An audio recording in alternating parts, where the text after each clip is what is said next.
पूर्णमदः पूर्णमिदं भक्ति संवाद आध्यात्मिक मूल्य र मान्यताप्रति प्रतिबद्ध भक्ति दर्शन टेलिभिजन। दर्शकवृन्द नमस्कार।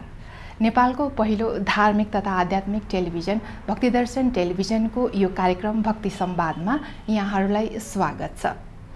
यस संवादमा हामीले विभिन्न व्यक्तित्व, चर्चित स्रष्टा सर्जकहरूसँग कुराकानी गर्दै आइरहेको छौँ भने यसपालिको हाम्रो कार्यक्रममा उहाँ हुनुहुन्छ singer celebrity Nun star rock र अरू उहाँलाई परिचय दिनु पर्दाखेरि उहाँ वेलफेयर फाउन्डेसन अफ ननको फाउन्डर पनि हुनुहुन्छ। उहाँ सोसल एक्टिभिस्ट पनि हुनुहुन्छ र आफ्नो स्वर र प्रतिभाको एकदमै धनी प्रतिभाशाली नन हुनुहुन्छ हामीसँग आनी छैङटोलमा। उहाँलाई कार्यक्रममा स्वागत गरौँ। नमस्कार, कार्यक्रममा यहाँलाई स्वागत छ। नमस्कार बहिनी। यति धेरै नाम र टाइटलहरूले यहाँ एकदमै धेरै एक्टिभ भएर वर्ल्ड वाइडै फेमस हुनुहुन्छ हैन? अहिलेको यो टाइम यहाँको कसरी बितिरहेछ त? आफ्नै घरमा बेसी समय बिताउनु पाउँदा अब नपाएको चिज पाएको खुसी भएर बसिराखेको छु।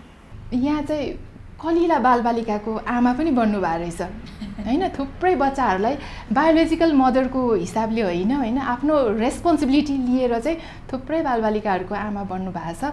यो आमा बन्दाको क्षण यहाँलाई कस्तो लागेको छ त? रमाइलो लाग्छ। अब यी नानीहरूले नै गर्दाखेरि जीवनमा एउटा उद्देश्य प्रष्ट पार्छ मेरो। अब र मेरो जीवन एउटा यो संसारमा जन्मिएको एउटा सार्थकता बोध गराउनुमा उहाँहरूले धेरै सहयोग गर्नुहुन्छ। अनि हाम्रो दर्शकहरूलाई भनिदिनुहोस् न, आफ्नो यहाँको छोराछोरीहरू कति छन्? अब टोटल सबै गरेर लगभग अराउन्ड 300 जना जति छ। छोरी मात्र लिनु भएको? अब छोरी मात्र मिक्स छ है, छोरीहरू मात्र अराउन्ड 200 जना जति होला। अब त्यस्तो सानो भनेर धेरै यस्तो सानो इन्फेन्ट त होइन, अब 5 वर्षको नानीदेखि अर्ली चाइल्डहुडहरूकै लिनु। त्यो उता जहाँ हामीले बोर्डिङ स्कुल छ त्यहाँ चाहिँ 5 वर्षको नानीदेखि अब हामीले प्री स्कुल खोल्या छ सिङ्गल मदर्सहरूलाई हेल्प गर्नलाई। त्यहाँ त अब नानीहरू एकदमै अब सानो 2 वर्ष 2.5 वर्षको उमेरदेखि एकदमै राम्रो फाउन्डेसन स्टेजमै जो गरेको काम कुराले चाहिँ पछि लाइफटाइममै यसले यसको इम्प्याक्ट पर्ने रहेछ, पोजिटिभ इम्प्याक्टहरू। यो चाहिँ चाइल्ड साइकोलोजीमा त्यही भन्छ होइन? आफ्नो व्यक्तित्व विकास गर्नु छ भने फाउन्डेसन स्टेजै राम्रो हुनुपर्छ भनेर यहाँले यो काम चाहिँ साह्रै राम्रो गर्नुभएको रहेछ। थ्याङ्क यू हजुर। आफ्नो मदरबाट, आफ्नो फादरबाटै इन्सपिरेसन हुनु भएर गुरुबाट धेरै चाहिँ यहाँले गुरुको कुरा गर्नुभएको छ। इन्सपिरेसन भएर अहिले म जुन ठाउँमा छु गुरुको इन्सपिरेसन भनेर साह्रै गुरुको बारेमा भन्नुभएको छ। अलिकति हाम्रो दर्शकहरूलाई पनि केही कुरा सेयर गरिदिनुहोस् न। हो, अफकोर्स।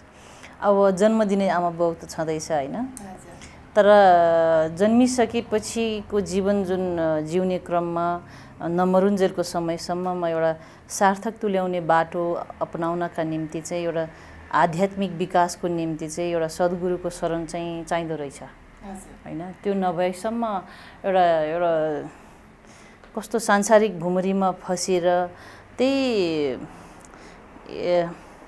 आफ्नो सुखको निम्ति अब जेनरली हामी सबै सुख चाहन्छौँ, दुःख कसैले चाहिएको हुँदैन। त्यही सुखको चाहना पूर्तिको निम्ति विभिन्न बाटोहरू अपनाइराखेका हुन्छ। तर त्यो बाटो अपनाउने क्रममा कतिपय हामी यति अज्ञानताले बाटो बिराउँदाखेरि आफ्नो सुखको निम्ति अरूलाई दुःख दिइराख्ने खालको क्रियाकलापमा हामी कता बाटो बिराउने सम्भावना धेरै देखिन्छ। जस्तै कि अब आफ्नो छोराछोरीको भविष्य सुधार्नका भनेर लागि सोचिया हुन्छ, तर यस्तो क्रियाकलापमा संलग्न भइदिन्छ कि जहाँ कि अरू अन्य आमा बुवाको छोराछोरीको भविष्य बिगार्ने कामतिर लागिन्छ होइन? जस्तै कि हाम्रो देशमा अब भ्रष्टाचारीकै कुरा गरौँ, अब कर्मचारीहरू बिचराहरू उहाँहरू पनि होला अब कहाँ जीवनमा एउटा राम्रो यसो एक्स्ट्रा कमाइ भयो भने मेरो छोराछोरीको भोलि भविष्य सुधार्छु भन्ने सोचमा राखेर, तर यता कोही परिवारको क्रियाकलापमा हैन सोच्दै नसोचिकन उनीहरुबाट धेरै आर्थिक लाभ उठाउने क्रममा सायद त्यसको छोराछोरीको भविष्य बिगारिराखेको छ कि छैन भन्ने कुराहरुलाई सोच्दैन भन्दाखेरि जानी अनजानी भनौं न लोभ र लालचले गर्दाखेरि हानि पुर्याइराखेको हुन्छ। अब आध्यात्मिक चिन्तनको विकास हुनु भनेको हाम्रो जीवनमा आध्यात्मिक विकास ल्याउनु अति नै जरुरी किन भयो त ठिक छ आफ्नो पनि जय होस् तर साथसाथमा अरूको पनि जय हुनुपर्छ भन्ने सोच चाहिँ राख्ने हो हैन। अब त्योभन्दा अझ राम्रो त मैले जे गरौँ मेरो कर्मले र पुण्यको शक्तिले सधैँभरि सधैँ अरूको कल्याण होस् भन्ने सोच बोकेर हिँड्नु सक्नु सबभन्दा राम्रो अति उत्तम। त्यो नसके पनि मेरो पनि जय होस् मेरो परिवारको पनि जय होस् साथसाथै अन्य परिवारहरूको पनि जय होस् त्यो त्यति चिताएर हामीले हरेक क्रियाकलापहरू गर्ने बेलामा अलि सजग भएर मैले जुन मेरो निम्ति मेरो परिवारको निम्ति गर्दैछु ती कुराले अन्य परिवारहरूको बालबच्चा या आमा बुवा या जो पनि आफन्त परिवारमा कहीँ हानि नोक्सानी पुग्न नजाओस् भन्नेतिर सजगता भएर अगाडि बढ्नु एकदमै जरुरी छ। त्यसैले आध्यात्मिक विकास हाम्रो जीवनमा अत्यन्तै जरुरी नभई नहुने चिज हो कि त्यसले अलिकति आँखा खोलिदिन्छ। अनि मैले चाहिँ अनि एउटा कुरा गर्दाखेरि चाहिँ सानै वर्षमै यहाँ नान हुनुभयो हैन भिक्षुणी आनी हुनुभयो। यसको पछाडिको अलिकति हामीले यसो हजुरलाई हेर्दाखेरि हजुरले सेयर गरेको थुप्रै ठाउँमा हेर्दाखेरि चाहिँ यहाँले अलिकति घरमा हैन बुवाको एग्रेसिभ त्यो टाइममा यहाँले बुझ्नु भएन कुन कुन स्टेजहरूबाट यहाँको फादरले गुज्रिनु भयो त्यो स्टेज पार गर्नुभयो त्यसबाट अलिकति बाल सुलभ मनोविज्ञानले गर्दाखेरि म त्योबाट निस्किनको लागि आनीमा गएँ भनेर भन्नुभएको छ। अल्टिमेटली इन्सपिरेसन त फादरको पनि त रहेछ नि त हरेक कुराको नेगेटिभ पोजिटिभ हैन। जीवन नै एउटा प्रेरणाको स्रोत हो। जीवन जिउने नै एउटा सुखको चाहना नै सबभन्दा ठुलो प्रेरणाको स्रोत बन्छ। हामीले दुःख नचाहेको नै सबभन्दा ठुलो प्रेरणाको स्रोत हो। अब सानै उमेर भए पनि एउटा घरेलु हिंसा भनेको चिज हाम्रो समाजमा विशेष रूपले अझ बेसी घटना घटिराख्ने चिज हो। त्यो चाहे पढे लेखेको घर परिवारमा होस् या नपढेका गाउँघरका अनपढ परिवारमा होस् घरेलु हिंसा एकदमै प्रचलित छ। अब कतिपय परिवारको ती कुराहरू बाहिर निस्किँदैन अलिकति स्मार्ट वेमा उनीहरूको घरेलु हिंसा भइरहेको हुन्छ कोही चाहिँ बाहिर बेसरी प्रष्ट देखिने गरेर भइरहेको हुन्छ। त्यस्तै गरेर मेरो पनि परिवारमा त्यो घरेलु हिंसाले एउटा सामाजिक सोच कस्तो छ भने छोरा मान्छेले जे गर्दा नि हुने खालको सोच छोरी मान्छे भनेको घरमा श्रीमतीको रूपमा होस् या छोरीको रूपमा होस् या बुहारीको रूपमा होस् श्रीमतीको रूपमा हरेक हिसाबले दाजुले या बुवाले या श्रीमानले छोरी मान्छेहरूलाई चाहिँ काम अराउनै पर्छ उनीहरूले हामीलाई सेवा गर्नै पर्छ भन्ने सोच त्यस्तो खालको सोचबाट चाहिँ म पनि प्रताडित भएको हैन। त्यसैले गर्दाखेरि जीवनमा गर्नै नहुने चिज चाहिँ के रहेछ भनेर थाहा पाएको त्यतिखेर बिहे अनि आनी बन्न पुगे। हजुर अब अहिले त तपाईले त आफ्नो लाइफको यो टाइममा आइसक्नु भएको छ। अब त बिहे गर्ने टाइम पनि अलमोस्ट हैन गइसक्यो भन्नु पर्ला। अब दशा लाग्यो भने मात्र हो। अब दशा लाग्यो भने मात्रै। अब तपाईले आफूलाई एभरेज आनी र आफू हैन कस्तो फरक पाउनुहुन्छ? अब म अलिकति निर्धक्क रूपले अलिकति अरूभन्दा अलि साहसी छु कि म आफ्नो मनको कुरा बोल्नलाई नडराउने र सही र गलतको कुरालाई बोल्न नडराउने भन्दाखेरि एकदमै अरूलाई रिस्पेक्टै नभइकन अलिकति अभद्र व्यवहार गर्नु त खोज्या होइन तर पनि एउटा समाजमा छोरा होस् या छोरी होस् आमाले कोखमा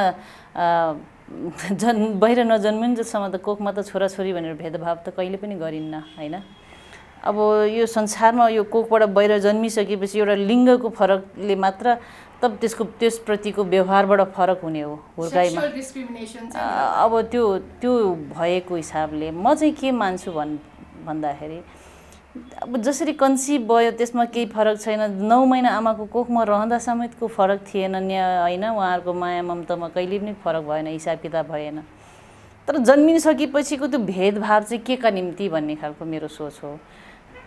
हामी नसक्ने हो कि नसक्ने त म देख्दिनँ हामी पनि सक्छु भन्ने खालको सोच थियो। अलिकति विद्रोही स्वभावको थियो तर विद्रोही स्वभावलाई एउटा मेरो गुरुको कृपाले एउटा सकारात्मक ढङ्गले मेरो एउटा यसलाई शक्तिमा बदलियो र यसले अरूको कल्याणको निम्ति मैले अब लगानी गर्न थालेँ भनौँ न जीवन जिउने क्रममा। त्यसलाई विशेष रूपले ध्यान दिन थालेँ, महत्त्व दिन थालेँ। हरेक चिजको एउटा उपलब्धिको कुरा गर्दाखेरि चाहे भौतिक होस् या आध्यात्मिक होस्, कुनै पनि उपलब्धि भनेको यस्तो हुनुपर्छ जसले आफ्नो पनि कल्याण होस्, अरूको पनि कल्याण होस् भन्ने सोच, त्यसलाई नै प्रष्ट मेरो सैद्धान्तिक शक्ति बनाएर हरेक क्रियाकलाप गरिरहेको छु। अब यहाँ आफै नै आध्यात्मिक व्यक्तित्व होइन कुरा गरेर यसमा त भन्नै परेन, त्यसमा कुनै शङ्कै भएन। अब अध्यात्मको चर्चा गरिरहनु पर्दाखेरि हाम्रो दर्शकहरूलाई पनि थोरै सबैले बुझ्ने गरी 2 शब्द केही भनिदिनुहुन्छ कि अध्यात्मको बारेमा? होइन, अब प्रकृतिको नियमलाई फराकिलो सोचबाट ग्रहण गर्न सक्नु, जीवनको हरेक अनुभव र परिस्थिति, आपद विपद, राम्रो नराम्रो कुनै पनि अनुभवलाई एउटा सकारात्मक ढङ्गले ग्रहण गर्न सक्ने क्षमतालाई अलिक प्रष्ट पार्न सक्नु र त्यसको विकास गर्नु भनेको आध्यात्मिक विकास हो।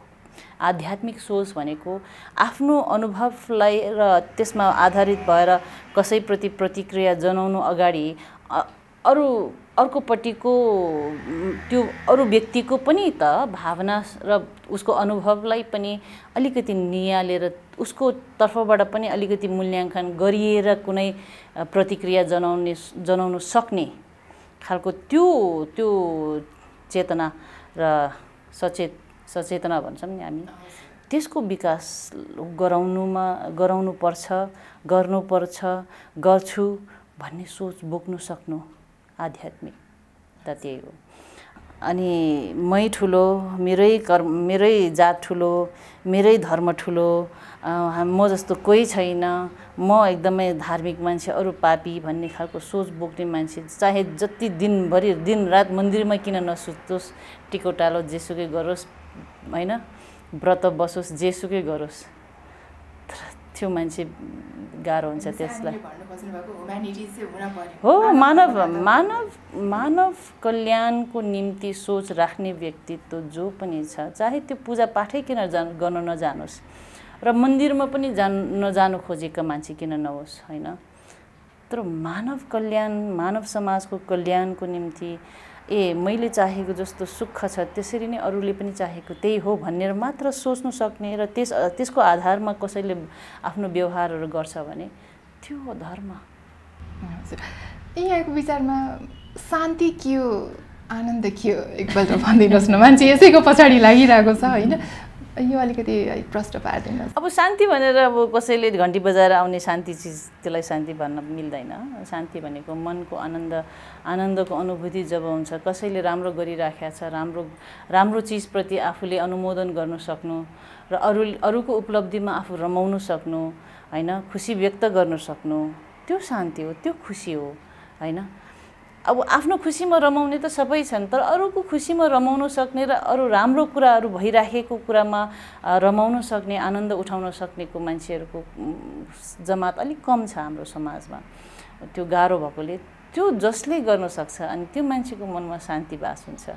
अब शान्ति अब विभिन्न खालको, अब सन्त, अब त्यो के भन्छ, अब जोगीहरू अब जङ्गलमा बसेर ध्यान तपस्या गर्दाखेरिको आनन्द मात्र होइन कि हामी संसारिक गृहस्थी जीवनमा पनि एकअर्काको घर छिमेकीमा कसैले राम्रो प्रगति गरेछ, आहा कस्तो राम्रो प्रगति गरिरहनु भएको छ, धेरै धेरै धन्यवाद है, हामी पनि धेरै खुसी छौँ तपाईँको प्रगति देखेर भन्ने खालको त्यो यदि त्यो शब्दमा मात्र सीमित नभइकन भावनात्मक सच्चाइका साथ, इमान्दारिताका साथ उहाँले तपाईँले खुसी व्यक्त गर्न सक्नुभयो भने त्यो हो सुख, त्यो हो शान्ति। अब यहाँले आफ्नो कलिलो बालपनको बेलामा चकचके गरेको कुराहरू पनि गर्नुभएको छ, थुप्रै चकचके हुनुहुँदो रहेछ होइन।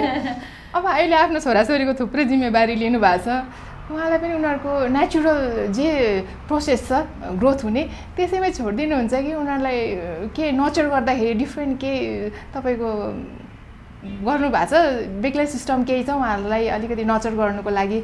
हो, अब त्यो त अभियसली उहाँहरूलाई अलिकति अनुशासनमा राख्ने कोसिस त मेरो हुन्छ, तर अनुशासनमा राख्नु भनेको एउटा फेरि अलिकति हिंसात्मक व्यवहारबाट चाहिँ हुँदै होइन।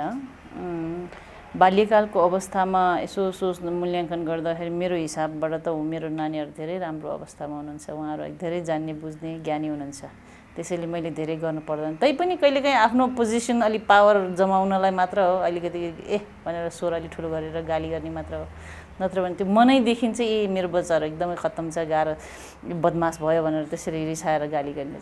अनि अहिले अनि चारैतिर प्रशंसा र मायाको बिचमा हुनुहुन्छ होइन, यहाँलाई कस्तो लागिरहेछ त? होइन, खुसी। अब प्रशंसा भनेको यस्तो चिज कि समाजमा यो ठिक छ, यसले सही गरिराखेको छ भन्ने खालको त्यसको सङ्केत हो होइन। अब भन्दाखेरि मेरो आफ्नो जीवन जिउने क्रममा गरिराखेका कुनै पनि क्रियाकलाप चाहिँ मैले गलत गरिराखेको छुइनँ, ठिक छ भन्ने खालको त्यो अनुभूति दिलाउँछ। त्यसप्रति खुसी छु, तैपनि सजग चाहिँ रहन्छु म। थुप्रै किसिमको डर हुन्छ होइन, मानिसलाई कुनै साइकोलोजिकल डर हुन्छ, कुनै फिजिकल डर हुन्छ। अहिले यत्रो नेम पनि फेम पनि मान्छेलाई यही कारणले गर्दाखेरि अहिले थुप्रै एन्जाइटी डिप्रेसनमा भएर थुप्रै सुसाइडको केसहरू पनि सुनिरहेछौँ होइन। यहाँलाई डर कस्तो किसिमको लाग्छ? मेरो डर अब अहिले तपाईँले भनिहाल्नुभयो, त्यसरी सोच्दाखेरि प्रष्ट रूपले मलाई अलिकति विशेष फ्रिक्वेन्टली डर चाहिँ कस्तो हुन्छ भने समाजमा जति पनि फ्यानहरू भनौँ या आफूलाई प्रशंसा गर्नेहरूको एउटा एकदमै काल्पनिक छवि उहाँहरूले मेरो बनाइराख्नु भएको छ, जुन कि मानौँ कि म मान्छे नै नभएन एउटा देवीको रूपमा एकदमै पवित्र, एकदमै शान्त, एकदमै ज्ञानले गुणले भरिएको जुन एउटा छवि बनाइरहेछ, त्यसप्रति चाहिँ अलिकति मलाई डर लाग्छ। किनभने म आफूलाई एउटा मान्छे नै ठान्छु कि ममा पनि अवगुणहरू छ, आसक्तिहरू छ। हो, ती कुरालाई सुधार्ने, आफ्नो कर्म सुधार्ने क्रममा म एकदमै आफू लागि परेको छु। तर त्यसको सुधार्ने क्रममा भन्दाखेरि सुध्रिसकेको त हुन्न। कति आसक्तिहरू मेरोमा अझै छ। मलाई कहिलेकाहीँ अल्छी लाग्छ, कहिलेकाहीँ मलाई कतिपय कुराहरू आफूले जानिया हुँदैन, कतिपय कुरा चित्त नबुझ्ने कुरामा रिस उठिन्छ। कहीँ अन्याय भएको जस्तो मलाई लाग्यो भने त्यसप्रति मैले प्रतिकार जनाउँछु, म अलिकति रिस देखाउँछु। भन्दाखेरि त्यो देख्न अनि त्यो प्रतिक्रिया त्यस्ता खालको उहाँहरूबाट मलाई मेरो छवि त्यस्तो बनिराखेको या काल्पनिक छवि विकास भइराखेको देख्दाखेरि डर लाग्छ। किनभने भोलि आएर उहाँहरूले ओहो उहाँ त मान्छे जस्तै रिसाउँदो रहेछ भन्ने उहाँहरूको चित्त दुख्छ होइन, एउटा निराश हुन्छ। किनभने हामीले त कस्तो सोचेको थियौँ, कस्तो पो हुनुहुँदो रहेछ भन्ने खालको हुन्छ। अब यसरी कि त भगवानको रूप भनेको गुणले भरिएका, कल्याणकारी शक्तिले भरिएको कुरालाई हामीले व्याख्या गर्छौँ। तर अब म भने एउटा मान्छे हो जसमा पनि अब हो भगवान जसरी जति ज्ञान र गुण छ, ती ज्ञान र गुण मैले पनि आफूमा विकास गर्न सकोस् भन्ने त्यो आश्रय बोकेको त पक्कै पनि हो। त्यतातिर लम्की पनि राखेको छु, सिन्सियरिटीका साथ छु। तर अहिले मेरो तपस्या सफल भइसक्या त छैन नि होइन, तथास्तु भन्नु बाँकी छ क्या अरे होइन। अनि देश विदेश सबै घुम्नु भएको छ होइन, यहाँले कुनाको मान्छेहरूलाई राम्ररी चिन्ने मौका पाउनु भएको छ। एउटा असल व्यक्तित्व विकास गर्नुको लागि साधारण मान्छेले के गर्नु पर्ला यहाँको विचारमा? व्यक्तित्व विकास भनेको त्यही हो, अरूप्रति अलिकति संवेदनशील भइदिनु नै सबभन्दा राम्रो व्यक्तित्व विकास हो मेरो विचारमा। अलिकति करुणामय व्यवहार, कसैसँग बोली व्यवहार गर्दाखेरि आफू सरो नै है मैले उहाँलाई सम्मान दिनुपर्छ, आफूले जे चाहेको छ त्यही आफूले उहाँलाई पनि दिनुपर्छ। जस एउटा हामीले भन्छ नि त्यो भेदभावको सोच, यो मभन्दा अलिक कमजोर, मभन्दा अलिकति सानो भन्ने खालको एटिट्युड नभइकन आफू सरो बराबर त्यो व्यवहार, यो अलिकति अब सबभन्दा राम्रो त अब एकदम मैत्री भाव, सद्भाव राखिकन कसैसँग व्यवहार गर्नु नि त्यही सबभन्दा राम्रो व्यक्तित्व हो नि। हामीले आफ्नो स्टेटमेन्टमा you have to be skillful according to the time, people and place, but the most important thing is you have to be humble and thoughtful भनेर भन्नुभएको छ। यसको बारेमा पनि अलिकति हाम्रो दर्शकहरूलाई अलि प्रश्न पारिदिनुहोस् न। अब मान्छेहरू समय अनुकूल परिस्थिति, अब त्यो ठाउँ हेरेर आफूले व्यवहार, अब कहीँ कतै हामी पूजापाठको निम्ति सबै गुम्बाभित्र सबै पूजापाठ गरेर आफू त्यहाँ एक बिचमा गएर नाच्नु त भएन होइन। त्यो अनुसार त्यो उदाहरण एउटा हो कि हामीले समय परिस्थिति हेरेर आफूलाई एउटा व्यवहार गर्न चाहिँ एकदमै जरुरी छ। अब जस्तो यो अहिलेको यो आधुनिक संसारमा म एउटा अब 2000 साल अगाडिको व्यवहार बोकेर आफूले अगाडि बढाउन खोज्यो भने सायद त्यो रेलेभेन्सी पाउँदैन त्यसले। भन्दाखेरि परिस्थिति अनुसारको मान्छेले ताल मिलाएर के भन्छ मादलको ताल अनुसार हो। तर त्यो भन्दैमा जे पाइ त्यो गर्नु हुँदैन। तर मुख्य कुरा भित्री आश्रय चाहिँ शुद्ध हुनु पर्यो, चोखो हुनु पर्यो भनेको त्यति हो कि मानव कल्याणको निम्ति, आफ्नो कल्याणको निम्ति मात्र नभइकन सबै जगको कल्याणको निम्ति सोच्न सक्ने क्षमताको विकास हुनुपर्छ र त्यो अनुसारको व्यवहार देखाउन सक्नुपर्छ भन्ने सोच हो। बुद्धको शिक्षा दर्शन अनुसारको त्यसको सारै त्यो जस्तो लाग्छ मलाई। Relation between peace and music which you prefer? Relation between music and peace भन्ने सेपरेसन गर्न त गाह्रो हुन्छ। मान्छेले म्युजिक फेरि यदि पिसफुल त्यसले गराएन भने सुन्दा पनि सुन्दैन होइन। अब मान्छेले आफ्नो जीवन नै सङ्गीतमै बनाउन सके त सबभन्दा राम्रो थियो। मैले आएर फेरि यहाँनिर गुरुकै कुरा गर्न चाहेँ होइन। मान्छेहरूले हामीले गुरु पूर्णिमामा आफ्नो गुरुहरू थुप्रै सम्झिने गर्छौँ। असल र सही गुरुको पहिचान गर्नको लागि निकै गाह्रो पनि छ होइन। यहाँले आनीले सही गुरु पाउनु भएको रहेछ र अझसम्म होइन यहाँलाई मार्गनिर्देशन जसले गर्नुभयो उहाँ सही गुरु, अनि यहाँले एकदमै धेरै आफ्नो गुरुलाई सम्झिनु हुने रहेछ। उहाँको बारेमा पनि अलिकति केही भन्न रुचाउनुहुन्छ कि? अब कसरी गुरुको गुणको ज्ञानको व्याख्या गर्न धेरै हामीलाई गाह्रो हुन्छ, किनभने शब्दमा सीमित तुल्याउन गाह्रो छ। जस्तै कि चिनीमा मिठास जुन छ त्यसको व्याख्या गर्नलाई मान्छेले अनुभूति गर्न सकिन्छ, तर शब्दमा एकदमै शब्द सीमित रहन्छ। त्यस्तै गरेर मेरो अब मैले फेरि आएर मैले अब इन्टरनेसनल फोरममा हजुर जानु भइरहेछ होइन। अनि आफ्नो इन्ट्रोडक्सन दिँदाखेरि चाहिँ हाइएस्ट पिक माउन्ट एभरेस्टमा मेरो जन्म भएको होइन, lord Buddha symbol of piece नेपालमा जन्मिनु भएको भनेर यहाँले भन्दै आउनु भएको छ विभिन्न फोरमहरूमा। यहाँलाई त्यो मोमेन्ट कस्तो लाग्छ आफू नेपालको छोरी भएर त्यहाँ रिप्रेजेन्ट गर्न जानुहुँदा? अब त्यसमा केही बनावटी हुँदैन, आफू जे हो त्यही हो, प्रस्तुत गरिने चिज हो। जसप्रति आफ्नो जन्मभूमि, आफ्नो कर्मभूमि दुवै नै मेरो आफ्नो देश नेपालै हो। त्यस विषयलाई लिएर जुन खालको मेरो आफ्नो श्रद्धा भाव छ, समर्पित भइराखेको छु, जुन हिसाबले एउटा आफ्नो देशप्रतिको एउटा भलो चिताउने यो प्रति इमान्दारिता जुन चाहिन्छ त्यसमा कुनै खोट छैन। मेरो एउटा भगवान बुद्धप्रतिको एउटा जुन शरणमा गएर जुन एउटा श्रद्धा भाव र भक्ति भावले म आफ्नो जीवनयापन गरिराखेको छु त्यसप्रति कुनै दोमन छैन। भन्दाखेरि एउटा अब निर्धक्क रूपले आफ्नो स्वच्छ मनले एउटा विनम्रताका साथ एउटा आफ्नो पहिचान दिँदाखेरि खुसी लाग्छ, गर्व लाग्छ। र यो यहाँले चाहिँ 2017मा एटलान्टिक काउन्सिलबाट होइन त पिस अवार्ड पनि पाउनु भएको छ। यसको बारेमा पनि अलिकति प्रश्न पारिदिनुहोस् न। अब खोइ मैले कहिले पनि यसरी अवार्डमा आश गरिराखेको हुँदैन र आफूलाई त्यसरी नोमिनेसनमा पनि पार्छ पर्दैन भनेर त्यस्तो के सोचे हुँदैन। अचानक एउटा चिठी आयो, हामीले यसरी हजुरलाई हामीले यसरी पिस दिन इच्छा गरेका छौँ, त हजुरले स्वीकार्नुहुन्छ भनेर हामीलाई इमेल आएको थियो। ग्लोबल पिसकोमा पनि केही गर्नुभएको छ यहाँले? फ्रिडम अवार्ड भन्छ। अब फ्रिडम भन्दाखेरि स्वतन्त्रता एउटा भूगोलको हिसाबले स्वतन्त्रता होइन, राजनीतिक स्वतन्त्रताको कुरा होइन। आजकलको आधुनिक संसारमा भित्र आफ्नो अज्ञानताबाट स्वतन्त्रता पाउनु र त्यसबाट मुक्ति पाउनु सबभन्दा ठुलो फ्रिडम हो नि। आफ्नो जीवनकालमा मैले जुन खालको एउटा रिसबाट आफूलाई मुक्त गर्न के हदसम्म सफल भएको छु र त्यो अनुसारको आफ्नो जिम्मेवारीलाई एउटा समाजमा एउटा सकारात्मक ढङ्गले आफूले सेवा पुर्याउन सक्ने जुन क्षमताको विकास र आफूलाई स्वतन्त्रता त्यो जुन मैले ग्रहण गर्ने सक्ने क्षमता पाएको छु, त्यो होला सायद त्यसको मूल्याङ्कन गरेर नै उहाँले यो अवार्ड दिनुभएको होला। नत्र भने त मेरो अरू के छ र योगदान। त्यो पनि धेरै नै एप्रिसिएट गर्नुभएको मैले यहाँलाई देखेँ।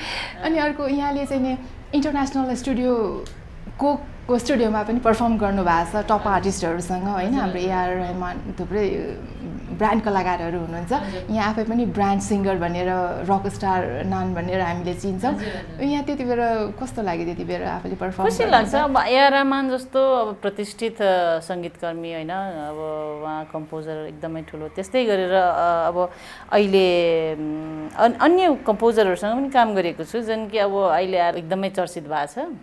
नत्र भने शान्तनु मैत्र जस्तै 3 इडियट, मुन्ना भाइ, यी सबै फिल्महरूको ठुल्ठुलो फिल्महरूको सङ्गीतकार शान्तनु मैत्र हुनुहुन्छ। उहाँसँग कतिचोटि मैले कन्सर्ट गरिसकेँ। उहाँ नेपालमा पनि आएर हामीसँग मिलेर कन्सर्ट गरेका छ। त्यस्तै गरेर अस्ति लकडाउनको बिचमा आएर त्यो आशिकी 2 को म्युजिक कम्पोजर मिथुन भन्ने उहाँले मलाई फोन गरेर ल्याएर मलाई तपाईँको स्वर चाहियो भनेर फोन गर्छन्। लकडाउनको बिचमा पनि मेरो साथीहरूलाई मैले गएर स्टुडियो एकचोटि खोलिदियो त मैले एउटा रेकर्ड गरेर पठाउनु पर्नेछ भनेर त्यसरी अब भनिरहेछ। अब यो डिसेम्बरमा अहिले अस्कर अवार्ड विनर चाइनाको सबभन्दा one of the best composer हुनुहुन्छ त्यो क्राउचिङ टाइगर हिडन ड्र्यागनको उहाँको नाम थान्तुन भन्छ। उहाँसँग मेरो सो छ हङकङमा। अब यी एकदमै प्रतिष्ठित कलाकारहरू एउटा अन्तर्राष्ट्रिय जगतमा एउटा फेरि त्यहाँकै आफ्नै कलाकारहरूको बराबरीमा एउटा पारिश्रमिक जुन मैले पाइराखेको छु एउटा सम्मानको रूपमा, त्यो सोच्दाखेरि अब कहिलेकाहीँ मलाई भन्न मात्र यो अङ्कहरू भन्नलाई मलाई लाज लाग्छ, भन्दिनँ मात्र, किनभने मान्छेले त्यस्तो धेरै नचाहिने कुराहरू मनमा नखेलाओस् भन्ने हो। पारिश्रमिकको जुन एउटा अङ्क छ त्यो एकदमै खुसी हुनुपर्ने, हामी सारा नेपालीहरूले खुसी हुनुपर्ने कारण छ, जुन कि अब आएर हाम्रो अब जनमानसमा हाम्रो नेपाली कलाकारहरूले साधारण रूपमा कति कमाइन्छ, एउटा पारिश्रमिक कसरी लिइन्छ भन्ने कुराको मूल्याङ्कनमा मात्र अडिराखेको छ। एउटा अन्तर्राष्ट्रिय जगतको लेभलमा पुगिसकेर एउटा कलाकारले जुन पारिश्रमिक पाउनुपर्ने त्यो पाउन म सफल भएको छु। मैले बार्गेनिङ गर्नु नपरिकन उहाँहरूले त्यो स्वतस्फूर्त रूपले उहाँहरूले त्यो पारिश्रमिक मलाई खुसी दिनुहुन्छ। आनीको एउटा मैले साह्रै राम्रो पक्ष चाहिँ के देखेँ भने आफ्नो पारिश्रमिक कसरी लिनुहुन्छ होइन, तपाईँसँग खुबी छ। त्यो कुरालाई तपाईँले बालबालिकाहरूमा सोसल वेलफेयरमा खर्च गर्नुहुन्छ होइन। मान्छेले प्रकृति पद्धत जुन गुण पाउनु भएको छ होइन त्यसलाई क्यासमा गर्नुभएको छ, त्यो पनि आफ्नो पर्सनल युजको लागि होइन, समाजमा कन्ट्रिब्युट गर्नुभएको छ। मान्छेले आफूसँग भएको कुराहरूलाई पनि खर्च गर्नु सकिरहनु भएको छैन। उहाँलाई पनि अलिकति इन्सपायर गर्नुको लागि होइन सोसाइटीमा आफूसँग भएको सानो कुराको कन्ट्रिब्युटले यसरी सोसाइटी निर्माण गर्न सजिलो हुन्छ भन्ने केही सजेसन छ कि होइन? अब हरेकले अब मैले भने जीवन भनेको चिज हामीले एकचोटि पाएको छ, त्यो सधैँ रहने चिज पनि होइन, अनित्य हो होइन। जन्म छ त मरण पनि छ। यो संसारमा हामी सधैँ बाँचिराख्ने र जे भौतिक सामग्री हामीले उपलब्ध गरेका छ त्यो सधैँ आफ्नो रहिरहने चिज भए त एउटा कुरा, अब नित्य कुरा भए त अब घमण्ड गर्ने र शक्ति बटुल्ने कुरातिर सोच्नु पर्ला। अब त्यस्तो पनि होइन। अब जुन मैले गुरुको शरण पाएको छु उहाँको संस्कार अनुसार उहाँको मार्गदर्शन अनुसार चाहिँ जीवन अनित्य छ। आज छु भोलि नरहनु सम्भावना हाम्रो धेरै ठुलो छ भन्दाखेरि त्यो अनित्यलाई आत्मसात गरेर कुनै पनि क्रियाकलाप गर्दाखेरि एउटा त्यसको सार्थकता खोज्ने काम गरियो भने चाहिँ आफू पनि खुसी, अरूलाई पनि खुसी पार्न सक्दो रहेछ। समाजमा जति पनि मैले फर्केर दिनु खोजे पनि आखिरमा आफूलाई दिए जस्तै हो। त्यो समाज सभ्य सुशासित बन्यो भने म त्यही समाजमा बाँच्ने मान्छे न हो। त्यो सुशासित सभ्य समाजको असर मलाई नै हुन्छ होइन। र अब फेरि हाम्रो बुद्ध धर्ममा लागिसकेपछि पछिल्लो जन्म भन्ने जन्ममा विश्वास गर्छौँ हामीहरू। अब अर्को जन्म सायद त्योभन्दा राम्रो हुन्छ होला होइन। सत्कर्ममा अझै लाग्न सक्ने मेरो पुण्य शक्तिले गर्दाखेरि अब मैले गरिराखेका चिजलाई अब अन्य साधारणको हिसाबले गरेर तपाईँहरू जस्तो अब गृहस्थी केटी मान्छे भए त हिरा गहनाहरू सुनको गहनाहरू लगाउनु पर्ने, अब साडी हेरी गहना मिलाउनु पर्ने त्यस्तो दुःख मलाई छैन है। त्यो हेरेर अरूले मलाई मन पराउला कि के भन्ला, आज यो ड्रेस लगाएको छु भोलि कुन चाहिँ ड्रेस लाउँ भन्ने त्यो चिन्ता छैन। एउटै ड्रेस मैले महिना लाउन सक्ने त्यो स्वतन्त्रतामा म बाँचिराखेको छु। मेरो खर्च पनि धेरै छैन, दिनको एक छाक खान्छु। अब त्यो पनि धेरै खर्च हुँदैन, मासु खाइन्न होइन। भन्दाखेरि मेरोमा खर्च के छ, पैसा त बसिराख्यो भने त झ्याउ लाग्ने चिज हो। बरु काम लाग्नु पऱ्यो, खर्च गर्नु पऱ्यो। खर्च गर्दा रमाइलो लाग्छ। मान्छेको कसैप्रति मैले कसै आपद विपदमा मैले 2-4 रुपियाँ यसो दिँदाखेरि उहाँको जीवनमा अलिकति भए पनि एउटा सुधार देख्न पाउँदाखेरि त्यसको खुसी अलि बेग्लै नै हुँदो रहेछ। अब यत्रो आनीको त मैले तारिफ गरेँ होइन, मैले मात्र होइन सारा विश्वले नै तारिफ गरे हुन्छ होइन। रियालिटीमा त्यही छ। आनी गीत साह्रै राम्रो छ भनेर जताततै तारिफ छ हाम्रो दर्शक। हुन्छ गीत गाउन त म कन्जुसाइ गर्दिनँ। जान्नु भनेको के हो बाबा, बुझ्नु भनेको के, कोहीलाई अरू देख्दैनन् आफू देख्नेले भन न अरे भन किन अर्काको व्यर्थै ज्यान लिने भन न अरे भन किन अर्काको व्यर्थै ज्यान लिने जुन के लिए पनि आफ्नै नहुने किन त्यो ज्यान लिने यस्तो पनि किन गर्दछ बाबा मान्छे भन्नेले कोहीलाई अरू देख्दैनन् आफू देख्नेले चोट जहाँ नै लागोस् आखिर दुख्ने मुटु नै हो चोट जहाँ नै लागोस् आखिर दुख्ने मुटु नै हो मुटुमै राखौँ हात सबैले परमेश्वर त्यही हो यति बुझेमा खुल्छ नि बाबा स्वर्ग यही अहिले कोहीलाई अरू देख्दैनन् आफू देख्नेले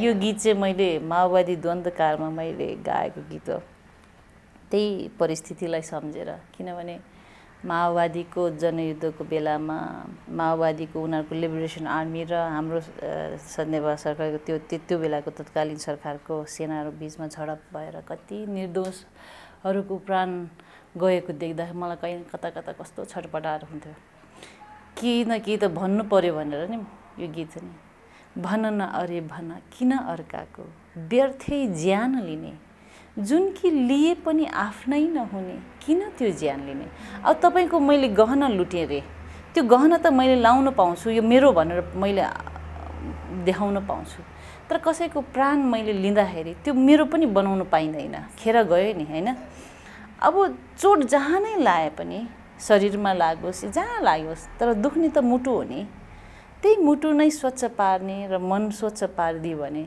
त्यही परमेश्वरको बास हुन्छ बुझ्नुपर्ने यति न हो जसले आफूलाई बुझ्छ अरूलाई बुझ्न सक्ने क्षमताको विकास हुन्छ भन्ने गीत अनि फेरि म यहाँ अहिलेको परिस्थितिमा फेरि म फिर्ता आएँ गीत सुनेर एकछिन भावुक भएँ है यो अहिलेको परिस्थिति जुन हामी संसारै हैन वर्ल्ड वाइडै पेन्डेमिक भइरहेछौँ यस्तो सिचुएसन पनि आउँछ भनेर कहीँ कतै ग्रन्थहरूमा कहीँ लेखिएको थियो त अब सुनिनमा आउँछ कि यस्तो भविष्यवाणीहरू धेरै भएको छ भन्ने कुरा हो तर अब भविष्यवाणी जस्तो सुकै होस् तर अहिलेको समय क्षण जीवन जुन छ हाम्रो त्यो आफ्नो जीवन चाहिँ सुधार्ने जिम्मेवारी आफ्नै हुन्छ त्यतातिर चाहिँ बेसी ध्यान सजग भएर ध्यान दिएर आफूले कर्म गर्नु जरुरी छ पेन्डेमिक आउँला भोलि अस्ति भर्खर भूकम्प गएको अहिले बाढी भइरहेछ पहिरो गइरहेछ मान्छेहरूको जीवनमा विभिन्न खालको दुःखदायी अवस्थाहरू सामना गर्नु परिरहेको छ तर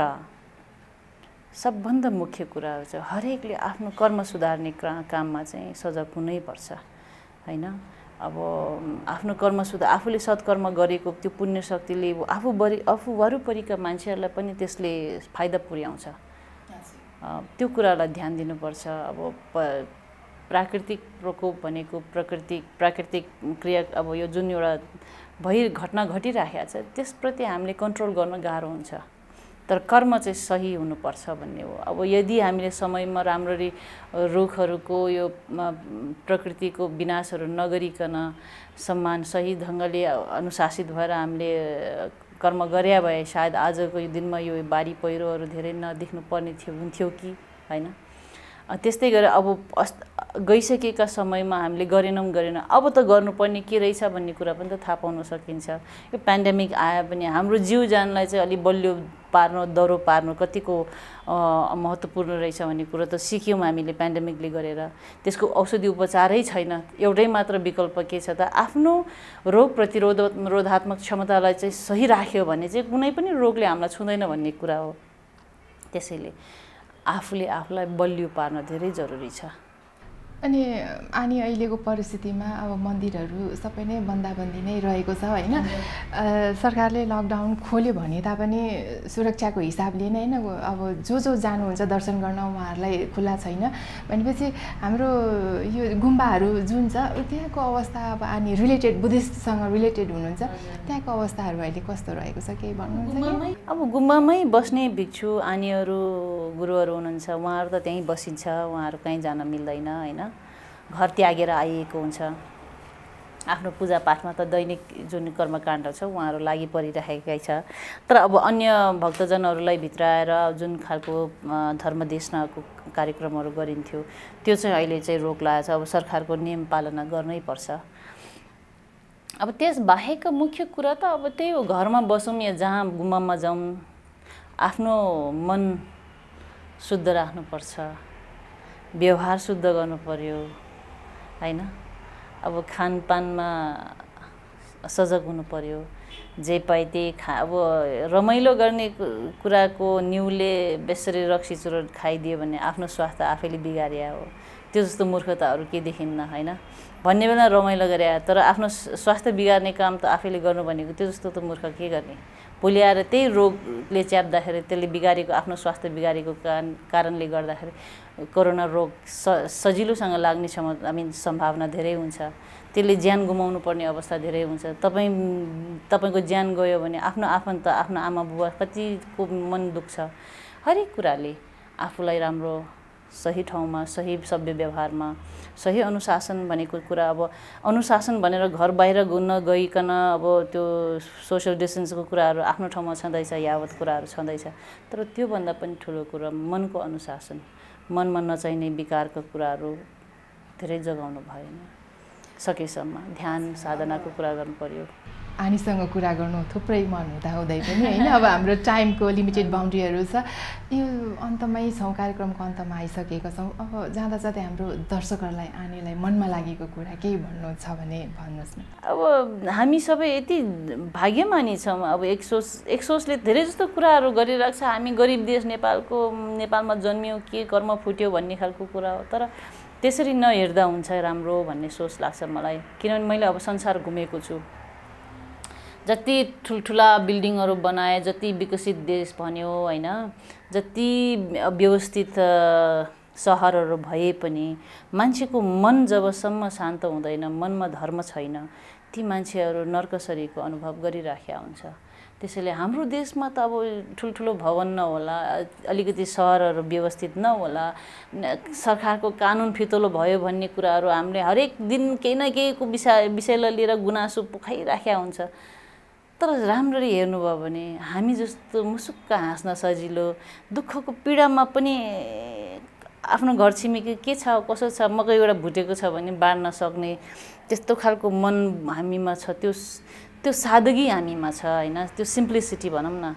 हामी दुःखमा पनि हाँस्न सक्ने क्षमता छ। एउटा धर्म संस्कारले गरेर हो, मन बुझाउने शक्ति हामीसँग बेसी छ। अब भन्दाखेरि ती कुरा धर्म संस्कारहरू हामीले जुन हाम्रो परापूर्वकालदेखिको आफ्नो पूर्वजहरूले गरिराखेका सत्कर्मको पुण्यको फलले भनौँ या हरेक दृष्टिकोणले सोच्दाखेरि नेपाल अहिले अन्य देशहरूको तुलनामा आध्यात्मिक रूपले धेरै नै धनी छौँ भन्ने कुरालाई अलिकति बुझ्न जरुरी छ जस्तो लाग्छ मलाई। किन यो मैले किन बोल्दैछु भने मैले अनुभव गरेरै आएको होइन, त्यस हिसाबले हो। अब तैपनि सँगसँगै अब त्यो भन्दैमा अल्छी भएर बस्दिने चिज त हुँदैन। आफू मेहनत त गर्नुपर्छ, कर्म गर्नै पर्छ, तर इमान्दारिताका साथ कर्म चाहिँ गर्नुपर्छ, मूर्ख हुनु भएन। हजुर, यहाँको अमूल्य समय दिनुभयो, यहाँलाई धेरै धेरै धन्यवाद। तपाईँलाई पनि धन्यवाद। दर्शकवृन्द, यतिन्जेल यहाँहरूले हेर्नुहुँदै थियो सेलिब्रिटी सिङ्गर, सोसल एक्टिभिस्ट, थुप्रै उहाँको हस्पिटल, स्कुल, थुप्रै बालबालिका र अशक्तहरूको लागि उहाँले आफ्नो योगदान दिँदै आउनुभएको छ। यतिन्जेल उहाँसँगको कुराकानी यहाँहरूले हेर्नुभयो। अर्को कार्यक्रममा हामी यी र यस्तै व्यक्तित्वहरू लिएर आउने नै छौँ।